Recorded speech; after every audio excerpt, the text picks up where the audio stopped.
Hi there, my name is Scott Lowe. I'm a partner and co-founder of Actual Tech Media. I'm joined today by Tim Sheets, Vice President of Corporate Marketing for FreeStor. Tim, thank you for being here today. Thanks for having me, Scott. We're here to talk about software-defined storage, a very nebulous term. Can you give us a 30,000-foot overview for what that really means? Absolutely. There's a lot of definitions and there's no real standard in the industry right now. But for FreeStor, we're taking a very purist view. We've been software-defined from the beginning, but to FreeStor, it means to us that the underlying hardware, the storage environment, right, needs to be agnostic to any hardware, network, or protocol. We really need to be able to be heterogeneous, separated from the hardware, so that customers have that flexibility and the freedom. You know, I do a lot of talking around the country, and people have a lot of questions about what does software-defined really mean?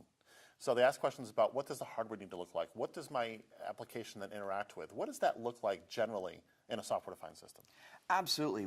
Really what you need to do is create that abstraction layer that's above the hardware. So it's below the operating system and the application, right? But it's in front of the hardware. It's that true middleware approach, if you will, for the data services so that you're independent. You've got the flexibility and freedom. You can begin to eliminate costs, drive more flexibility and freedom within your storage infrastructure, right? Because you're abstracted from that hardware. You're no longer dependent. Now, FreeStor takes an interesting approach with 4 pillars of services. Can you give us a brief overview of each one of those? Absolutely. In February of this year, we introduced FreeStor.